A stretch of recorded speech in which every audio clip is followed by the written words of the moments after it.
My name is Teresa Pella. I'm the 2021 president of the Wachiska Audubon Society, and this is our monthly meeting for the general public. A little background about Wachiska before we get into the presentation is Wachiska's geographical area stretches through 17 counties in southeast Nebraska.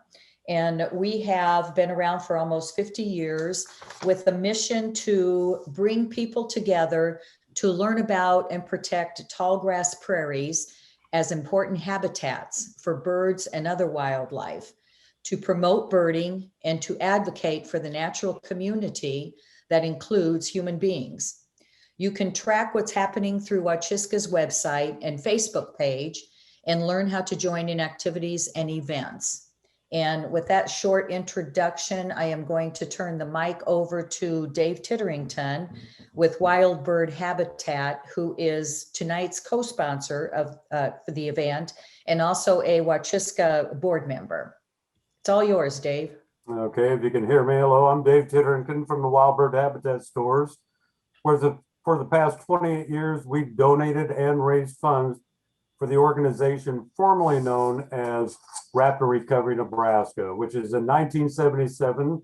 Betsy Finch was a charter member and president of Wachiska Audubon when she started the Raptor Center, Nebraska's first Raptor recovery program. Betsy's passion for rescuing and rehabilitating injured and orphaned raptors from across the state soon grew and soon became the grassroots organization known to many of us as Nebraska Raptor Recovery, one of the top raptor rehabilitation centers in the U.S. Raptor Recovery Nebraska is now the Raptor Conservation Alliance, where more than 600 injured and orphaned birds of prey are treated annually. More than 15,000 recovered birds have been released back into the wild. Betsy organized a network of volunteers across Nebraska with a core group of raptor rehabilitators and educators, which did include Elaine Bockel and tonight's presenter, Carrie Honz. Now, Carrie, as a young child, told me she rarely missed an episode of Wild Kingdom on Sunday nights when she was growing up and dreamed of one day working with wildlife and those magnificent birds of prey. Her dream came true, and for more than 30 years as a volunteer with Raptor Recovery Nebraska, Carrie has passionately dedicated herself to the rehabilitation and conservation of raptors. So I'd like to now introduce Carrie Honz, where we will virtually meet some of the non-releasable raptors that have become the educational ambassadors of the Raptor Conservation Alliance. Carrie? Thank you, Dave. Thank you. Thank you, Arliss. Thank you, Teresa. Thank you all of you for having us here this evening. As Dave said, our group, Raptor Conservation Alliance now, we've been caring for the birds of prey here in our state for the last 45 years. Brainchild of Betsy Finch, still going at it stronger than ever. And we care for anywhere from 300 to 600 birds every year. The hawks, the owls, the eagles, and the falcons. And up until this past year, if we would be presenting to Wachiska, we would be there in person with our feathered friends, and you would be seeing them up close and personal. As it is, obviously, we've all been in a weird state this last year and a half. And for us, it's been a tough year. Raptor programs came to a screeching halt. Funds which are derived from those programs stopped coming in. I mean, thankfully, through donations and memberships and support of groups like the Wild Bird Habitat Store and Wachiska and all of those who feel as passionately about the birds as we do, we're still moving forward. And with our new group, new logo, new brand, we're reaching out again, you know, as a grassroots organization in hopes of stoking that fire of getting things really moving forward and going into the future. Of those birds that do come into the center, we get about half of them released back into the wild where they belong. It's been a thrilling past year for us. We were featured in Nebraska Land magazine in April and May and June, which was like a first, 3 months in a row. We were just in awe.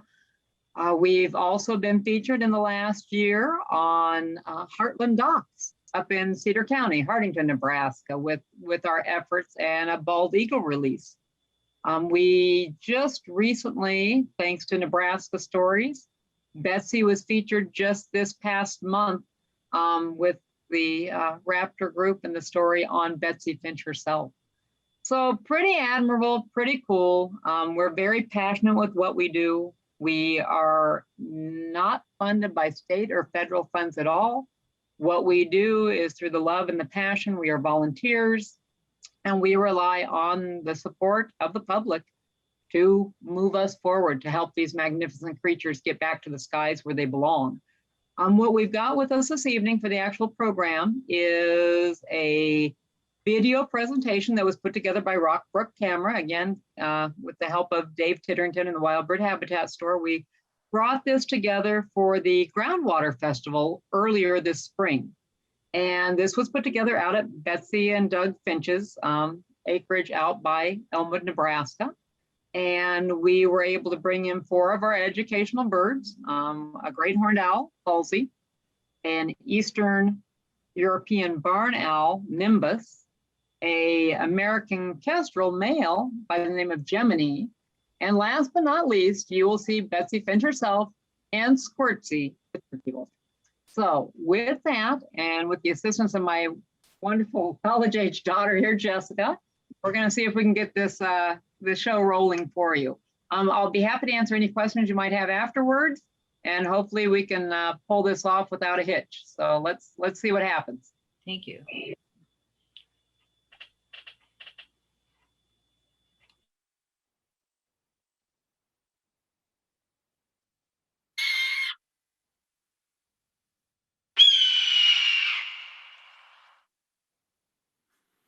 Hello, welcome to the 2021 Groundwater Festival in a virtual reality setting. My name is Betsy Finch. I'm the director of the Raptor Conservation Alliance, that's formerly known as Raptor Recovery Nebraska. We have been around for 45 years and have handled well over 14,000 raptors or birds of prey. We're here today to tell you about the raptor connection with groundwater. It may not look visible from the surface, although there are surface features like streams, rivers, lakes, ponds, and wetlands. More volume. But the other important part is the groundwater beneath our feet. We're going to present to you several of our ambassadors today, teach you about their connections to groundwater, and then we have a little assignment for you. My name is Carrie, Honz, Halsey, and it is a pleasure. Can you turn the volumes up on your devices? We've got it full tilt here. He came to our Raptor Center back in February of 1997. He was a collision injury. He had been hit by a car out near Champion, Nebraska, and he was left for dead along their highway. Luckily, we have volunteers throughout the state who help us to get birds transported into the Lincoln, Got it as loud as we can go here. And Kearney areas to get them the medical attention that they do need. Halsey was lucky. Nothing was broken. Most collision injuries will leave a bird with a broken wing, a broken clavicle, paralysis, something. Halsey took the hit with his head, and because of that, he sustained a severe head concussion. He is brain damaged because of that. Now, head injuries, normally we will give the bird anywhere from 6 to 8 weeks to bounce back neurologically. If they do not bounce back in that amount of time, that wild mindset for them is probably not going to return. So for us, Halsey has been a great educational bird for us, as well as being a great foster dad for us. That February, horned owls start nesting as early as January or February here in the state of Nebraska. Halsey is panting right now if anybody wants to know what's going on with this bird. They do not sweat like we do. They pant just like a dog or a cat would. So if they get warm from lights or heat or anything such as that, they will pant to keep their body temperature down. So Halsey was amazing as far as willingness to take care of babies for us. That January, February, horned owls are hatching out babies. Those babies are coming in. Normally there's nothing wrong with the babies, maybe a nest tree blew down or, something that has brought those birds to us. And in turn, if we have a foster parent, all the better, because those owls will take care of those offspring even though they are not their own. So Halsey has over 50 babies to his credit. The neat part is those babies imprint or bond with this specific owl, and they know what they are. They're owls, they're not people. If we take care of them, they will become more like human beings. They will everything back in place. Very good. They will associate with people. They imprint or bond with us. So if we have foster parents on hand, that's a wonderful thing for us because they will take care of those babies just like they were their own. Horned owls, tigers of the forest, tigers with wings, thus we've named him Halsey after one of our national forests here in the state of Nebraska. Even though they are a large owl, Halsey is a male, so he's a little bit on the small side. If he were a female, he'd be about a third larger than what you see here. He weighs about 2.5 to 3 pounds. A good-sized female would weigh at least 4 pounds. And wing spread from tip to tip, 4.5 to 5 feet is not out of range for these birds. So when they're in full flight, that's how far those wings will stretch. The horns or the ear tufts are there on the top of their heads. They are there to help them blend in or camouflage. And with that, I want to show you how well they do camouflage. If you imagine Halsey up in the bark of his tree, you can see how he just becomes part of his natural surroundings. These guys do not build nests. They will take over anything that is available out there, whether it's a broken out cottonwood, whether it is the top of a grain elevator, whether it's a potted plant on a third floor balcony in Omaha, Nebraska. Wherever there's a good source of food, that's where they're going to lay their eggs. As far as groundwater and owls, we are looking at things that will impact them both negatively and positively.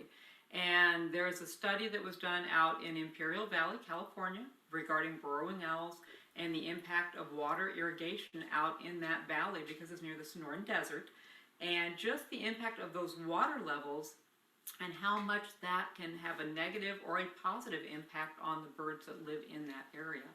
So groundwater, as far as food source, as far as the plants and vegetation that it brings about, as far as the nesting and nearby tree structures and such, all of that plays a very important role in the survival of these birds out in the wild. So with that, Halsey, can you show them your wings? And how about one last shoot? Thank you. Hello everybody, I'm Doug Finch. I'm the president of Raptor Conservation Alliance, and today with us we have Gemini. Gemini came to us from the Wild Bird Sanctuary in St. Louis. He's captive raised, so he's pretty much a trained educational bird, and he is actually a European barn owl. Now, he is very similar to our native barn owl here in the States. He's just a little bit smaller and a little bit whiter. And this is a male. Males are usually a little bit lighter in this species than the females. And in this variety, he's quite a bit whiter. But the reason we're talking about barn owls today is their importance with farming and farming practices. Barn owls are excellent mousers. The regular barn owl will eat anywhere between 2 to 3 to 5 mice a day as an adult, but the important thing is when they have young, they can have as many as 5, 7, or even 9 babies in a clutch at a time. And if you multiply that by a factor of 5, feeding the babies as they're growing up, a family of say 4, just 2 babies and 2 adults can eat upwards of 2,000 mice in a season as they're growing. So as you can imagine, that's quite a benefit to farmers. They have found out that they're very beneficial in the South as far as the sugarcane fields go. They will eat rats, so they're good at that, and they're very much our friend here in the States. Before the Midwest was colonized, they would typically nest in, say, cliff faces and trees that were hollowed out. And when this became colonized with the pioneers and such, they put up barns, and they ended up being habitated to the barns, or habituated to the barns. So hence the name barn owl, and the same is true in Europe. When they started putting up barns, they went there as a more convenient place to live. Barn owls have exceptional hearing, just like all owls. They hunt just as much by sound as they do by sight. These guys are very, very well adapted to various climates. They can be found all throughout the United States, South and Central America. They can be found even as far away as Australia and all across Europe. As I stated, as this being a European version. These guys have silent flight. The edges of their feathers are kind of comb-like, which helps to break up the air as they fly. So if you ever see a barn owl, you'll very rarely hear it coming, because they're very, very quiet. And he's not liking us just as much, but he'll get over that. As you can see, he's always looking around. He's always aware of what's around him, because in the wild, these can be food for other species, such as the great horned owl that you had seen previously. These guys aren't terribly long-lived, maybe 1 or 2 years at most. So as a result of that, they have to breed rather quickly and rather profusely. They can have here in the Midwest, they can have maybe 2 clutches of babies, 2 batches. Other places they can have as many as 3 to 5 in a season, just depending on the climate where they find themselves. This guy, he probably only weighs, I would say, maybe 8 to 10 ounces. They don't weigh much more than that. They look a lot more than they look like they weigh a lot more than that. But most of what they have is feathers, and their bones are typically hollow in the raptor species. His talons are very, very sharp, as you can see. That's not something you want to have grab you, because they may be pretty small, but they're awfully strong for their size. And what else can I say about this guy? I know that they've used him in various movies and such. They're a pretty popular species to have for shoots like that, but these birds you cannot have as a pet. At least the native species. This one is a European variety, so there is a market for them, but they don't make very good pets. And because you can't housebreak them, and they fly everywhere. So anyway, that's all I had to say about this guy, so we'll move on to the next. Well, we've gone from something pretty good size to something that's pretty small at this point. This is Gemini. He is one of our resident falcons at Raptor Conservation Alliance. This is our smallest falcon that we have here in the state of Nebraska. This is the American Kestrel, or known as the sparrowhawk. And this is a male. We know that from his coloring and his overall appearance. With all birds of prey, males are usually smaller than their female counterparts. Sometimes it's kind of hard to tell, because when you have very small birds, the size doesn't look that different. But they do have very distinct features. If you look at this cute little guy, he's got the very dark eyes. That is very prevalent. The owl had the bright yellow eyes. Well, not this little kestrel. His eyes are dark brown. And if you look above his beak, right here, he's got what is referred to as a sear. And for him, it is very brightly colored. He is pulling at his jesses right now. Those are what keep the birds on our hands. Every bird that we take out to the public for display wears a jess. And a jess is just a little piece of leather strap that goes around their ankles. Now it has to be tight enough to be secure on their leg, but you don't want it too loose or their foot will slip right out of it. So he doesn't really care for his jesses a whole lot. But for us, very distinct in appearance. If you look at this little guy, look at this mustache coming down through his eye. That is called a Mallard Patch. And that is distinct on some species of falcons. We have 4 types of falcons here in Nebraska. We have the American Kestrel, we have the Merlin, we have the Prairie Falcon, and we have the peregrine falcons. And then on occasion, we might get a deer, but that's very, very unlikely here in Nebraska. We're really too far south for that particular species. This typical tail bob that you're seeing, that's indicative of a kestrel. That's what they do. If you see them out in the wild on a power line, telephone wire, that little tail just going up and down, up and down. If you see that, you're looking at an American kestrel. So their appearance, they're built for speed. They're not as fast as our peregrine falcons are, which can go over 200 miles per hour in a dive or a stoop. But these guys, for their size, are about as fast as they can get. Keep in mind that out in the wild, they will eat insects, they will eat mostly grasshoppers, but they will go after rodents as well. They are dark on the top if they're a female. They'll be brown almost throughout. But the little males, they have that pretty slate gray markings, so you can distinctly tell between the males and the females of this particular species. That's not true with most birds of prey. Most birds of prey, it's based on size. Girls are bigger, males are smaller. And these guys, with their locations and what they do here in Nebraska as well as throughout the United States, they are indicative of what is going on with our environment. All of these birds are barometers of what is happening in our natural world. So this is Gemini. He is very long in the toe. That's to help him catch his prey. And again, that wonderful little tail bob. You just have to love that. So very distinctive, very good. Thank you.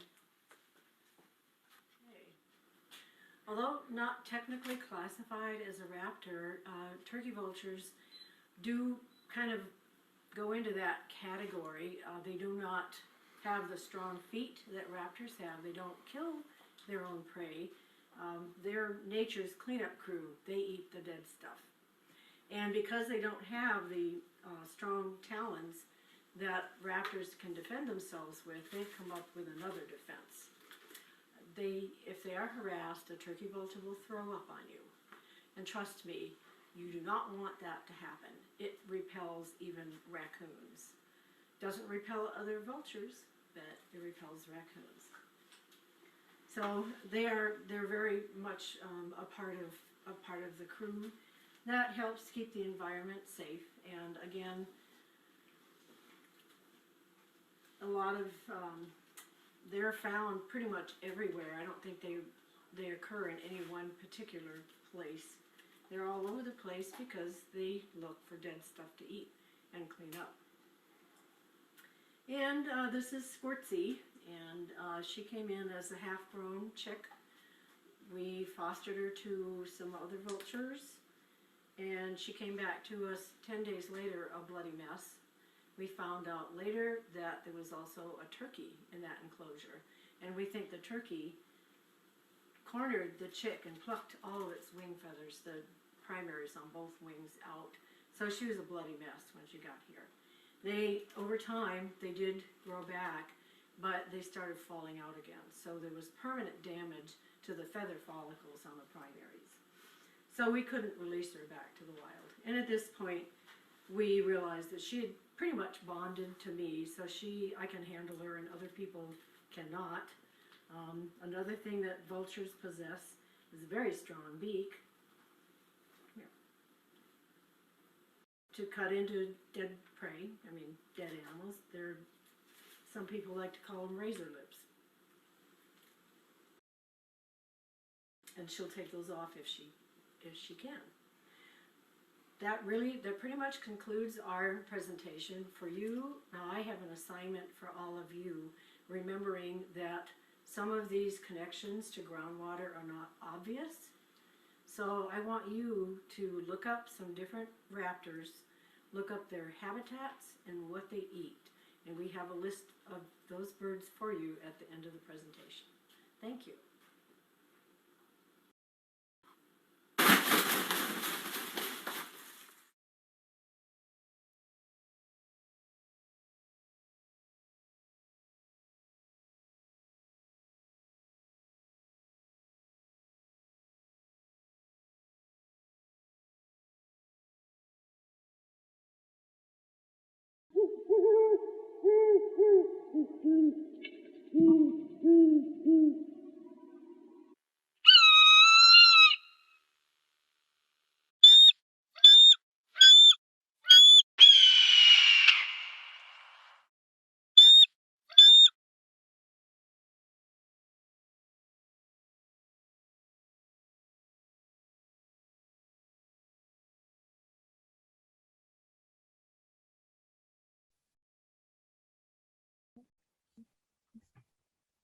Are you Alright. ready for questions, Carrie? I will answer to the best of my ability, you bet. All right. Anyone want to start? Yeah, Carrie, if we Yeah. want to send a check, how are you? I'm well. Great How are program. you? I'm Thank great. you. I would like to donate to the Alliance when I do my minimum required distribution. Do we send it out to Betsy, or where do we send the money? You've got several options right now, which we're building on those. I mean, obviously, you can always mail funds directly to Betsy out at the center. Okay. She is still at 27320 Adams Street, and that's Elmwood, Nebraska. And the zip code on that is 68349. And we'll get that on the page here, as well as my sweet daughter is just feverishly typing away. Oh, good. We also, if you go to our Facebook page, we do have it set up now where we can accept donations through PayPal. So if that's easier or more convenient for folks, I mean, we're trying to make it as easy as possible for anyone who is interested in making a financial contribution to the group. This week, we also got it set up where there is now, and this was new to me, Amazon Smile, where if you make a purchase through Amazon, they will donate a percentage of that product's sale price. I think it's 5%. To the charity of your choice. So we are now on Amazon Smile as well. So PayPal, Amazon Smile. Again, we are more than happy to accept checks. We'll get them right out there to Eagle State Bank as quick as they come in. This, again, without getting any state or federal funds coming through to the organization, we rely on the support of individuals like yourselves. We all share that same passion, I think, for these magnificent creatures, whether you're a hawk, an owl, an eagle, or a turkey vulture lover. They all hold a special place in our hearts. For those of us who are part of Raptor Conservation Alliance, we feel so privileged to be able to work with these birds on a day in, day out basis. I've been with the group for 30 years now. This is, started in 1991 for me. And you figure I've been housing Halsey now for the past 24 years, presenting with him. And it's just an honor, and it's still a thrill. I can't state that enough. I mean, to be able to handle these birds, work with these birds, and to bring these birds out to the public. Obviously, COVID has put a whole different spin on things this past year. We are really excited to get back out into the public again. Carl Linderholm and myself, we started the year off right down at Indian Cave State Park with their great outdoor adventure. I think for me, that was my 10th year presenting down at Indian Cave State Park. And it was a beautiful day. Normally we get the rain and the cold and the wet, and it was just gorgeous. So Carl, with his leucistic hawk, his red-tailed hawk Lucy, and myself with Halsey, we had a wonderful, wonderful presentation down there. For those of you who are interested in an up-and-coming program, Carl Linderholm and Lucy will be out at Spring Creek Prairie, the Audubon Prairie down by Denton, Nebraska. That's coming up on Saturday, May 22nd. Carl will do a half-an-hour presentation with Lucy starting at 11:30 that morning. They're featuring daytime birds, female birds this year. So we thought, boy, Lucy will be just a a perfect fit for what they're looking for. So Carl's been working with Jason out there, and they'll get that off to a good start here in about just about a week. So hopefully that gives you some venues and some avenues in answer to your question. Yeah, and remind them that Raptor Conservation Alliance is a 501c3, so your donation is tax deductible. Definitely. And Yep. if you make a payment, you will receive a receipt from Raptor Conservation Alliance for your tax purposes. And all funds go straight back to the birds, their care, their upkeep, their food source, their medical attention. I mean, currently we are all volunteer once again, just like we were back in the beginning. I mean, we're just putting the blood, sweat, and tears into it, folks. And you know, we're counting on getting the word out that, you know, we're here and we're still going strong. So Carrie, is Yes. Safari Park, are the vets out at Safari Park still helping? yes, we're very, very lucky and always have been. You know, John Chapo with the Lincoln Children's Zoo is such a supporter, affording us help through the zoo avenues, Wildlife Safari Park as well. It just, we couldn't do it without the support and dedication of all of the organizations that play a big part in what we do. Yeah. So very, very, very good question on that part. Yeah, and we're very thankful for that. And I'm So have any remembering, of the- Oh, sorry, Linda. I'm remembering back in the day when Epley Express would Yeah, carry the Raptors from outstate back. they did. For many years, we I- relied on the Epley van service running between the airports, Kearney, Grand Island, Lincoln, and Omaha. All you had to do was place a phone call, and they afforded us space as long as we were there to meet them with a bird in a box.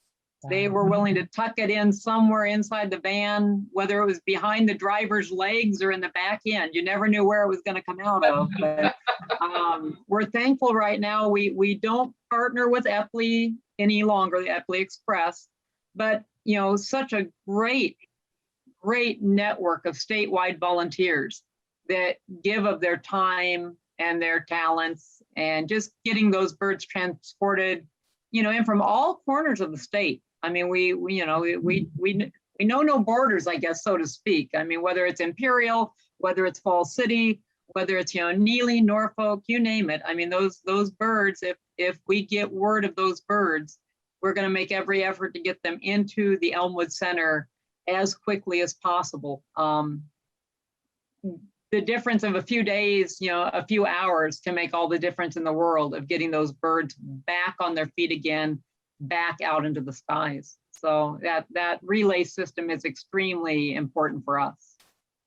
So have any of the birds that were released, were any tagged over the years? All of our birds prior to release, they are all outfitted with a Okay. U.S. Fish and Wildlife aluminum band. Most of the Cool. bands are just put on with a rivet, you know, but you, like with the eagles, because their beaks are so strong, most of them are just a bend over hinge on that band. So you've got to have it strong enough. I mean, their beaks obviously can rip apart some pretty good things, but the bands are strong enough and you crimp them down into place. So if those birds are ever found again, that information is kept in a centralized lab in Maryland. So Betsy has reports that she does every year. You size the bird's legs, you have little templates that tell you how big those bands need to be for that particular species of birds. They're numbered sequentially, those bands go on, they're recorded. So if that bird is ever found again, you not only know what type of bird it was, the approximate age of the bird, where it was banded, when it was banded, and how far it has traveled. We've had band returns from as far north as Canada and Alaska. We've had band returns from as far south as Guatemala. We have had, well, Swainson's hawks, they like to go south. So we've also had band returns from birds who have been into our center more than once. A bird that has been released that has come back to us. Maybe a young bird that, you know, just didn't quite get it all right the first time around. And maybe a few years later, they come back as a collision injury. They've been hit by a car or run into a building. I think longest as far as timelines, one band was 15 years that bird was back out into the wild. So when people ask, well, do you really think what your organization does as a whole, is it beneficial? Is it helpful? Yeah, we feel that it is. I mean, everything that happens to our birds of prey, as with most wildlife, it's due to mankind and our technology. I mean, a structure that you wouldn't think would bother something, well, a bird runs into that window. A car, a train, a collision, commonplace for us. Sadly enough, birds do get shot. We hear all about, the bald eagles and their struggles with lead poisoning. It's not that the birds themselves have been shot, but they have ingested lead shot that has ended up in the lakes or the streams, ending up in a digestive tract of something that they have eaten as well.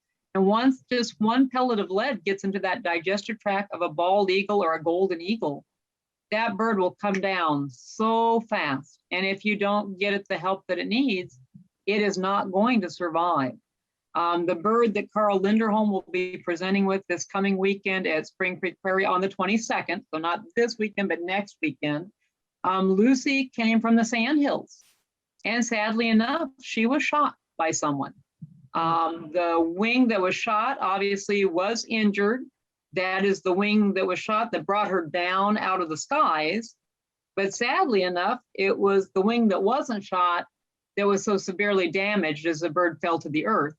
And that's what has prevented her from being released back into the wild. That good wing did not heal sufficiently enough to be released back into the wild. And that's the thing. Our educational birds that we use, just like Halsey was a collision injury. He was hit by a car out near Champion back in 1997. He is brain damaged because of it. Nimbus, the European barn owl, that bird was actually raised for education at the Raptor Center in St. Louis, Missouri. So that bird was raised to be an educational bird by that organization.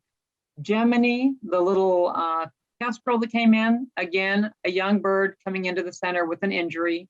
And then Squirtsy, of course, as Betsy said, of the turkey vulture, a bird that for whatever reason was not going to be able to be released, but then in its recovery was subjected to a turkey that just decided it could pick the living daylights out of the poor bird, and the follicles were damaged. So the bird would ultimately never be able to be released, but it makes a great educational bird. Every bird that we get in that cannot be released, it is evaluated. We determine what we feel is in the best interest of that particular bird. They're not all cut out for education.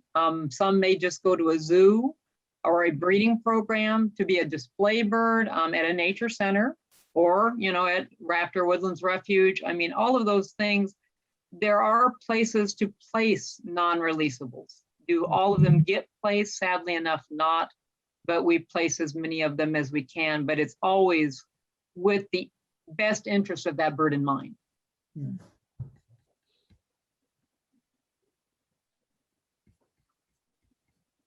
Questions, anyone else?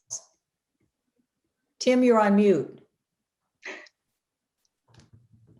Tim, mute, unmute, there you go. No, you're not. You're muted, Tim. Arliss, you may have to go in and unmute him. I have a question. Yes. Are buzzards the same as turkey vultures? Well, it depends on who's calling it a buzzard, I guess. I mean, a lot of people, buzzards, chicken hawk. Hinckley, Ohio. Well, there's a town in Hinckley, Ohio. Buzzards come in. A buzzard is actually a buteo type bird found in Europe, and that they called that bird, and it was a hawk-like bird, a buteo. They called that bird a buzzard. So when the European Americans came to the U.S. and they saw these New World vultures, they reminded them of that turkey vulture, or that buteo that they called a buzzard, and that's where they gave the turkey vulture the name buzzard. Thank you. Kind of that same misnomer of the proverbial chicken hawk, you know. It's, you know, red-tailed hawks, everybody considers them to be a chicken hawk. Well, only if they're desperate, folks. Oh, But yeah, I mean, this is we're Tim. very privileged here in the state of Nebraska to have the diversity of the raptors that we do. You know, we have numerous hawks. We've got the red-tailed hawks, we've got the Swainson's hawks, we've got the rough-leggeds, the ferruginous. You know, they just, some are year-round residents, some migrate in and out of the state, some are visitors like the Swainson's, winter visitors like the rough-leggeds. The owls especially, if Elaine Backel was here this evening, she would agree, we're owl lovers. But you've got everything from the smallest, you know, the little saw-whets, which weigh in at 3 ounces. We've got burrowing owls and short-eared owls and long-eared owls and barn owls and barred owls and great horned owls. So it's amazing what you can see if you get out there in the state and just kind of look around. Hey, Tim. All right, Tim. Can you hear me now? I Yes. can. Okay, I wanted to ask if you could say anything about numbers of the various species. Are they increasing or decreasing compared to the other species, relatively speaking? Especially the turkey vultures. Why are they so many seen around eastern Nebraska? You know, I don't know if I'm really the right person to respond to that or not. Dave might have a better spin on that. I just know we've always had a good colony of them here in Lincoln. We have for many, many, many years. But I think, again, it just goes to show that the habitat and the environment itself, you know, it's always improving. It's always bettering in some terms than in others. But, you know, as you look at overall raptor species, you know, it is cyclical. I mean, as one species will improve, another species will decline. Just like when West Nile virus came through, West Nile virus back in 2001, 2002, that was something that really hammered the great horned owls that year. I mean, we used to think a busy year for us prior to West Nile virus was 300 birds. West Nile virus, in a 6-week time frame from the middle of August to the end of September, we got in over 200 birds in 6 weeks. And out of those, the majority of them were great horned owls. And of the majority of those, we lost half of them to the virus itself.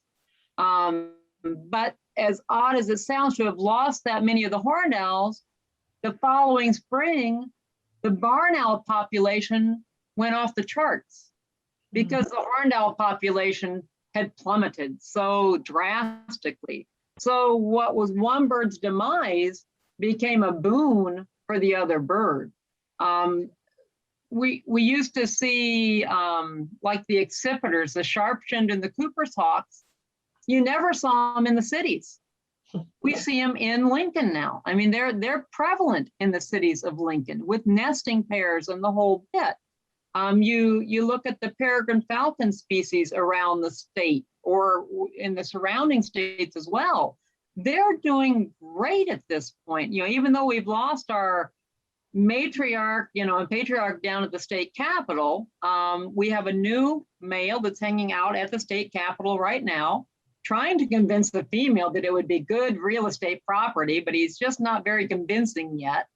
Yet you look up at Omaha, you've got a successful nesting pair at the Woodman. You've got a successful nesting pair at OPPD.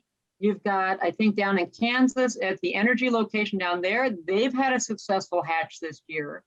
So I think in general, I mean, we must be doing something right in regards to the environment because things are bouncing back. You know, so many species, well, like the peregrines and the bald eagles, you know, they're not on the endangered list anymore. They're doing well, just like here. But yet this spring alone, we've gotten in over a dozen eagles. They're all suffering from lead poisoning thanks to what we do to the environment, and they're not making it. They're dropping like flies at this point. So it's, you know, it's hard to say, but, you know, we just, you know, we look at the numbers.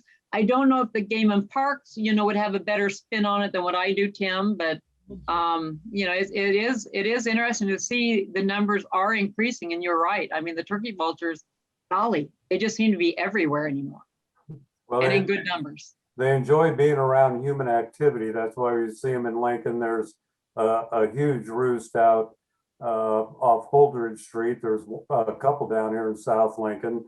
I think education, I think before a lot of them were shot. I think education has probably reduced those numbers. And I think the increase in carrion from all the automobile traffic, if you notice, you see a lot of vultures around roads. They only lay 2 eggs a year, so it's not like they have large clutches.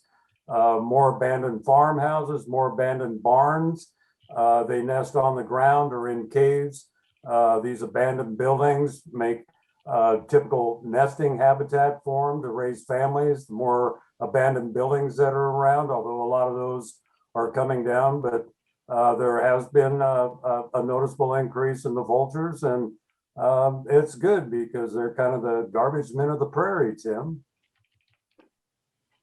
When you see them over Sheridan Boulevard, you wonder what, why they're there, what's attracting them.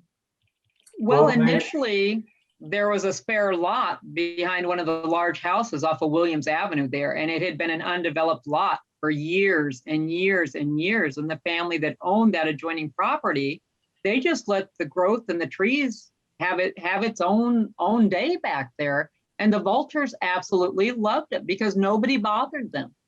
Well, that property has now since developed. There's a new house on that property. So they have moved south, but they're still there. I mean, they didn't go far. So yeah, build it and they will come, right? They'll roost communally.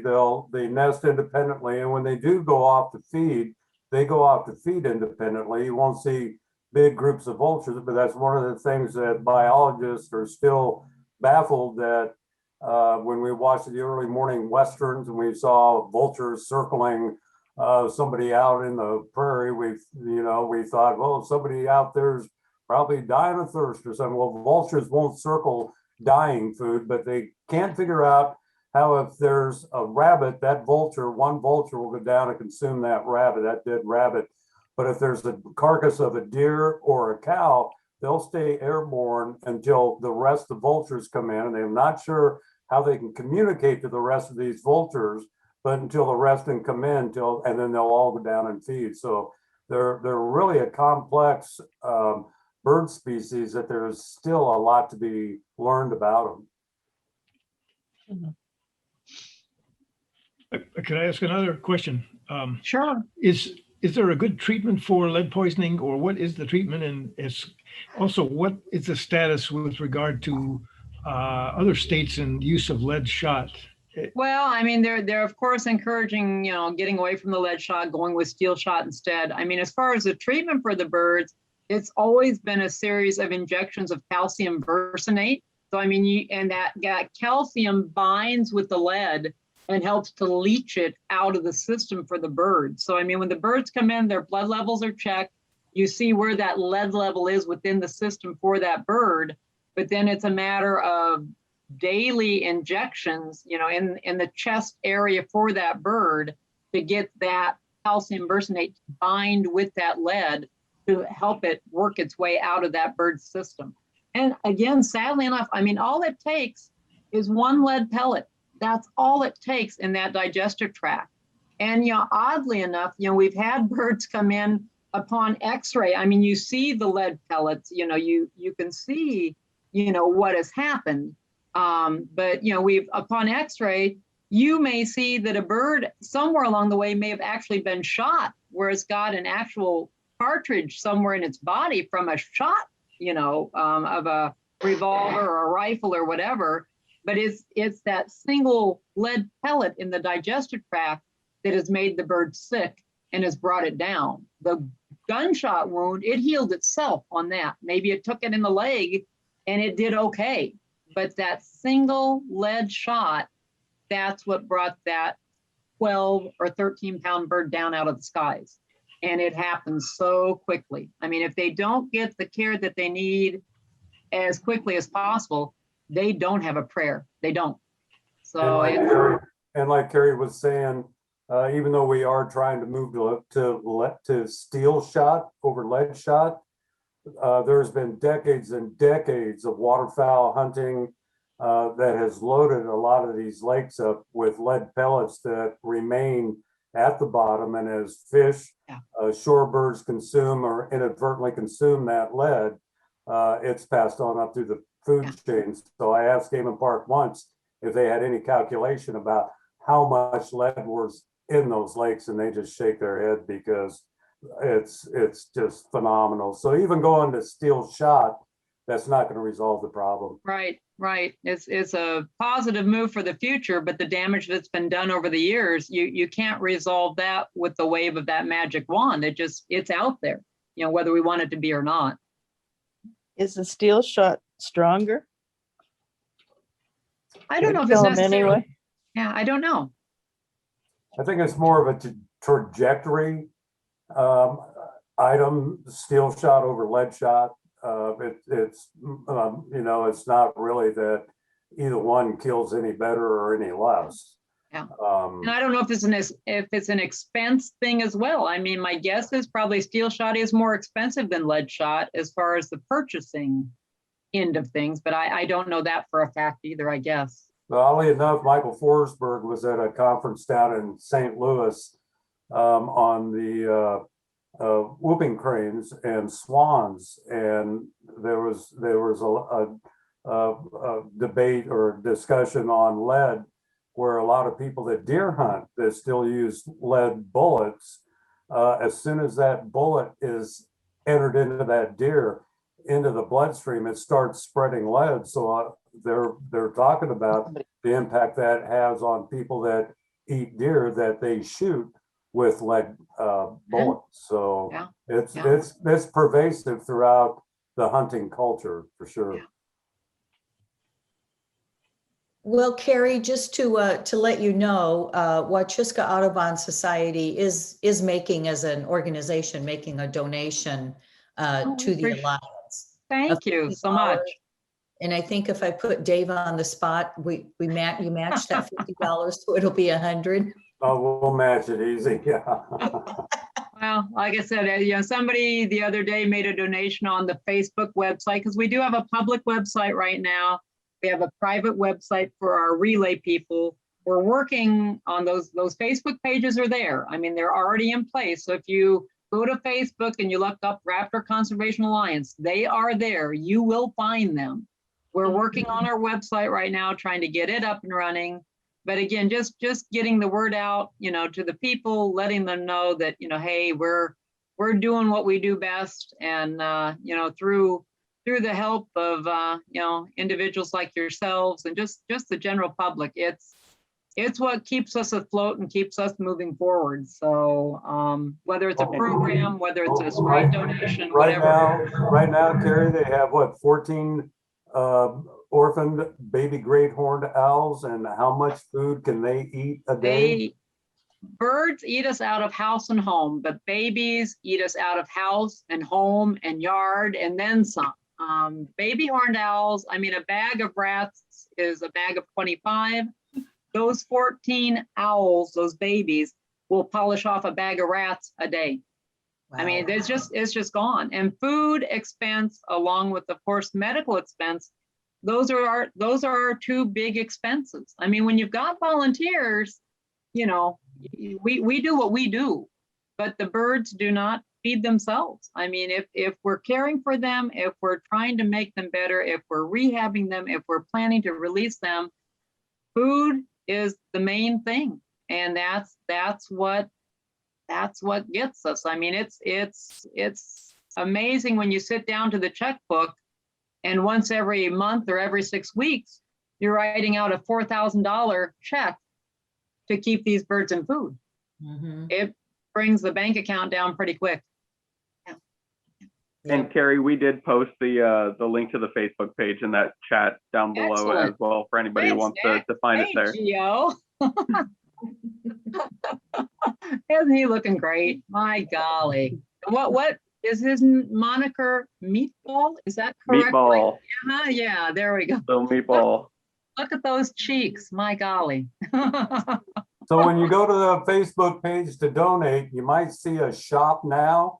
That currently will be changed in the future to donation, but click on the shop now and make a donation to Raptor Conservation Alliance because the food bill is rapidly increasing and funds are really needed. And like Dave said earlier, we are a 501c3 organization. It is tax deductible. I mean, we're, we do what we do. We're a nonprofit, we're a charity, 501c3. It doesn't get any better than that when it comes to donations. So, or you can hire Carrie and they can bring out the Raptors and you do a we love doing personal programs. presentation for a minimal fee and Yeah. Do see you know them how many up front and states? personal. Do you know how many other states have similar organizations? Almost every state in the US has at least one Raptor group within the organization, within their state. Now, California has numerous, I mean, the bigger the state, the more organizations there are. For us here in Nebraska, I mean, Raptor Conservation Alliance, we are the only organization here in the state that does both the rehab and the education, which, I mean, from the word get-go, Betsy has just, I mean, those two just go hand in hand. They do. As far as she's concerned and the rest of us, you can't do one without the other. I mean, you just have to be out there doing what you do, walking the beat, talking the talk, doing what we do. And we do it because we're passionate about it. I mean, again, we've all got that same passion. We're privileged that we get to do what we do with the birds. But I mean, the pleasure of it is bringing them out to the public and sharing them with you guys so it can be up close and personal. What we did tonight, it's okay, but it's not nearly as much fun as coming out and talking to the crowds and mingling with the people. I mean, I look back over the years and I think, we worked with Jim Fowler from Mutual of Omaha. We've worked with Peter Gross from Mutual of Omaha. We, know Jonathan Wood, from the New York State area. Working with people like Michael Forsberg and Joel Sartori, and just having that connection. Walt Crawford from the St. Louis organization, Sigrid Ublacher from out in Colorado, Catherine McKeever, up in Canada. Everybody does it because you know in your heart it's the right thing to do. Mm-hmm. And we're just proud that we can do it. But there are a lot of the states with Raptor recovery programs where they do get some state funding, they do get some private funding, they do get some public funding, but the Raptor Conservation Alliance, formerly Raptor Recovery Nebraska, here in Nebraska, it's all donation funded, out-of-pocket funding. We've got some plans in the works to generate some funding, but there's no state or public funding given to the Raptor rehabilitation here in Nebraska. Yeah. Well, those of us who have participated in educational programs for Wachiska have seen the connection that those birds make with the children during the catch them young. Yeah. Yeah. We've seen it. We know it's for sure. Yeah. One thing I want to tell, and it's just by having the right kind of facilities and things for birds in your own backyard. I heard a robin squeaking really noisily one morning, and I happened to look out, and I had a screech owl taking a bath and a bird bath. And I thought it was all curled up, and I thought, what is that thing? Yeah. And then when it straightened out, I thought, we just got to keep our eyes open, and we do see joy out there. Yeah. If you have bird baths and they are empty by morning, you have owls that are bathing at night. So they do like to take baths. Oh. Good to know. Okay, anyone else? Anything you want to ask or add to the conversation? Yes, how about the food source that you have? Is that stable, or do you have concerns? We raise some of the food ourselves. We do raise mice, we do raise rats, but the majority of what we feed anymore comes from businesses that is what they do. They sell quail, they sell mice, they sell rats that are raised solely for the purpose of zoos and nature centers and organizations like ours. So as far as a food source, we have a consistent food source. It's just always, are we going to be able to keep those freezers full when we place our orders? Do we have the funds to keep the food coming in? We know where to get the food from. It's just a matter of the cost of keeping that food on hand. But yeah, I myself, I don't any longer, but I used to have a garage full of mice and rats. It was quite special. Now that would take a special person. It's not for everybody. I will guarantee you that, Rhea. It's not for everybody. Yeah. Carrie, I think people would be kind of interested to know about the flight cages and the setup out at the center. It's good. I mean, when we first started, we had Betsy and lived at 112th and Adams Street. And she did most of this out of her home there and a few small outbuildings. And we had 3 barns out 112th and Havelock Avenue, which I don't think any one of those 3 is even still standing any longer. But back in 1999, Betsy moved from her East Lincoln location out to the facility out at Elmwood now on the acreage. There were some outbuildings there at the time, a couple of barns, a few smaller buildings. We repaired and refurbished the intensive care shed, which is as good as it can be. We were very lucky. A number of years back, we applied for grants through the Environmental Trust, and we have 2 beautiful, beautiful flight cages out there where our eagles and our hawks and our owls are able to fly free within those enclosures to build up that muscle strength that they so desperately need prior to release. We have enclosures within some of the smaller outbuildings. They're referred to as stall barns. So as these birds go from their intensive care location in the hospital, very small enclosures, they are placed out into stall barns where they are given more space. Then we do have some smaller Balin buildings, you'd almost see like a corn crib type of existence. That's going to be the next step for them. And then ultimately they get to those beautiful flight cages that were complements of the Environmental Trust here in Nebraska. And when you see that they're able to fly from end to end and have no issues and no troubles, and the owl's wings are silent like they should be, you know that those birds, I mean, Betsy evaluates every bird prior to release. And through her 45 years of hands-on expertise, she knows when they're ready to go. And most of the birds, especially the adult birds, our main goal is to get them back to where they came from. Adult birds have territories. You want to get them back to their territories. And so the birds are outfitted with those U.S. Fish and Wildlife bands with those numbers so that we can tell where they came from, where they've headed, how long they've been out there. And usually a phone call or 2 is made to get that transportation lined up in the reverse to get them back out to where they go. So again, that's where those wonderful volunteers throughout the state of Nebraska that are our relay team, that's where they played the big hand. I've been down that road many a time, but they do far more than I do these days. And they get them back to where they need to go. And that's again, those days of release.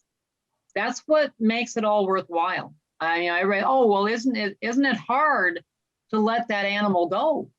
Well, no, not really. You've put the time and the energy and the effort into it. And when you see that bird flying free again, or better yet, when you're out on your hike 2 weeks down the road or 2 years down the road, and you look up in the sky and you see that bald eagle or that red-tailed hawk or that great horned owl, and you wonder, is that one of ours? And that's a pretty neat feeling. And when you realize that you've played a hand in making that natural world whole again, complete again. They do such a great job here in Nebraska. I mean, especially being an agricultural state, as far as keeping the rodent, small mammal populations in control. Just that conservation aspect where, you know, if raptors weren't there, and you think the amount of rodents and mammal populations, how exponentially they would grow, and the disease factors that would factor in, because again, they're taking the older, they're taking the weak, they're taking the sickly, they're doing what nature has designed them to do, to keep everything in balance, to keep everything in check. And to know you're helping to better that, it's a darn good feeling. So Well, you're an the Raptor Center is not open to the public out at Elmwood, but if you go to the Raptor Conservation Alliance, excuse me, website and watch the Nebraska Stories series that they did on Betsy and the Raptors, you'll be able to see those flight cages with birds in those flight cages. And then while you're there on that Facebook page, watching that Nebraska Stories and the Raptors, make sure to click that shop now to make a donation to the Raptor Conservation Alliance. I feel like we're NETV tonight. Don't you guys feel that way? we're just doing our part. So. Well, and yeah, Carrie, I just want to say that you're just an inspiration for all of us, because I mean, it is very clear your passion. You have found your passion. It's a good thing. It is. You have dived in, and and we're all the better for it. And the Raptors are definitely better for it. We love what we do, so it's a good thing. And thanks for having us again this evening. Love it. Oh, you're welcome. And tell Betsy that that we all wish her the best, and we wish she could have joined us tonight, but we understand why. But yeah, we all are behind you. Thank you. Thank you very much. So, and I think unless there's any other questions, I think we're finished for the evening. Dave and Arliss, thank you